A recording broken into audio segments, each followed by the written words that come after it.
Kalau kita ngomongin soal percintaan remaja zaman sekarang, rasanya miris melihat gaya pacaran yang semakin kebablasan. Fenomena ini sebenarnya bukan hal baru. Dari dulu ada saja cerita remaja yang kelewat batas saat pacaran. Bedanya, dulu mereka lebih banyak sembunyi-sembunyi karena takut reputasi hancur kalau ketahuan. Tapi sekarang rasanya sudah dianggap biasa. Gampang banget melihat anak-anak SMP atau SMA yang sudah berperilaku seperti orang dewasa. Pelukan, ciuman, berduaan, bahkan sampai hamil di luar nikah bukan lagi hal langka. Pertanyaannya adalah, kenapa mereka bisa sampai di titik ini? Apa yang salah? Lingkungan, pendidikan, atau justru kita sebagai masyarakat yang gagal mendampingi mereka? Beberapa waktu terakhir media sosial dihebohkan dengan kasus ratusan pelajar SMP dan SMA di Ponorogo, Jawa Timur yang hamil di luar nikah. Sementara itu, sebuah penelitian Bali mengungkapkan bahwa 47% siswa SMK telah menonton film dewasa, 35% sudah pernah berciuman, dan 13% bahkan telah melakukan hubungan intim. Data ini dipublikasikan oleh Fakultas Kesehatan Universitas Patria Arta Makassar pada tahun 2023, merujuk pada penelitian Wijaya tahun 2018. Studi lain dari riset Fakultas Kesehatan menyebutkan bahwa perilaku seksual remaja di Bali mencakup berbagai pengalaman, mulai dari ciuman, hingga dalam jurnal ilmiah pendidikan dan kebudayaan IAIN Ponorogo disebutkan bahwa sekitar 29,9% remaja laki-laki dan 6% remaja perempuan pernah meraba pasangannya. Sebanyak 48% laki-laki dan 29% perempuan pernah berciuman, dan lebih dari 70% pernah bersentuhan tangan secara intim. Data dari Dinas Pemberdayaan Perempuan, Perlindungan Anak, dan Pengendalian Penduduk menyebutkan bahwa pada tahun 2022 terdapat lebih dari 600 pernikahan dini, dan 84% diantaranya terjadi karena hamil sebelum menikah, dimana ini benar-benar kocak banget guys. Nah, jika kita ingin melihat lebih jelas fenomena ini, cukup aja buka media sosial seperti TikTok atau Instagram. Banyak sekali remaja yang tanpa malu-malu membagikan aibnya, ciuman, menginap bareng, bahkan lebih dari itu. Seakan-akan perilaku tersebut adalah hal yang wajar dan bahkan membanggakan. Lalu, kenapa remaja pacaran di usia yang sebenarnya belum waktunya? Pertama, ini soal rasa penasaran. Masa remaja adalah masa di mana hormon naik turun tidak karuan. Otak mereka sibuk membangun sinopsis baru, membuat mereka penasaran terhadap hal-hal yang sebelumnya tabu.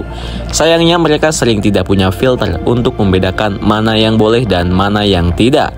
Kedua, banyak orang tua di Indonesia masih menganggap pembicaraan soal seksualitas sebagai hal yang tabu. Alih-alih memberikan edukasi yang jelas, mereka hanya berkata, "Jangan pacaran, nanti dosa," atau "nanti rusak masa depanmu." Akibatnya anak-anak bingung. Mereka mencari jawaban di tempat lain, tempat sebaya, internet, atau tontonan yang kadang terlalu vulgar untuk mereka. Media juga berperan besar. Drama-drama yang booming seringkali menampilkan adegan pacaran yang dianggap romantis. Padahal kalau dipikir lebih jauh justru tidak sehat. Pasangan posesif dianggap tanda cinta. Hubungan toksik malah dijadikan standar. Tanpa sadar, remaja menganggap bahwa pacaran harus seperti itu. Ditambah lagi, media sosial semakin memperkuat budaya ini. Banyak remaja yang mengalami FOMO kalau mereka tidak punya pacar.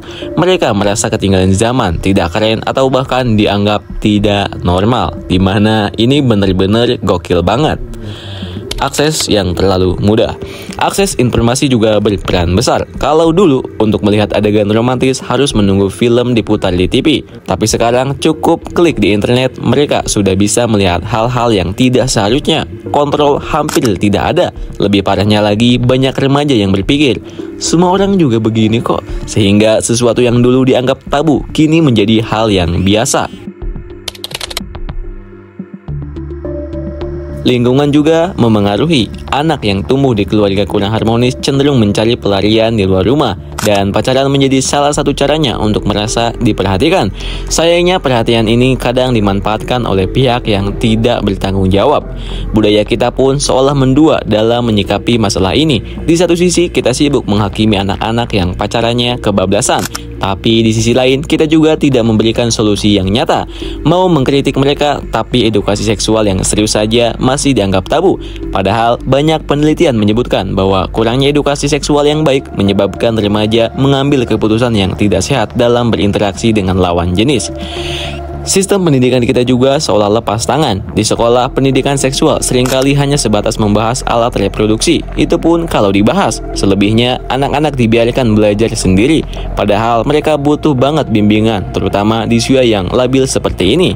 Lalu, siapa yang sebenarnya bersalah? Jadi, kalau kita melihat remaja pacaran kelewatan batas, kita tidak bisa hanya menyalahkan mereka aja guys.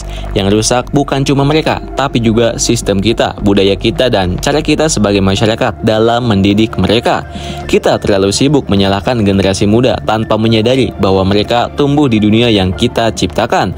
Tapi tunggu dulu guys, Mimin juga masih satu generasi dengan mereka. Fenomena ini sebenarnya adalah cerminan dari kegagalan semua pihak dalam masyarakat untuk mendampingi generasi muda.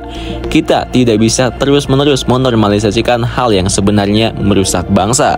Nah, sebelum kita menunjuk mereka, coba tanyakan deh pada diri kita sendiri, apa yang sudah kita lakukan untuk mencegah ini semua? Atau jangan-jangan kita juga bagian dari masalahnya? So, gimana menurut kalian nih guys? Coba tulis pendapatnya di kolom komentar.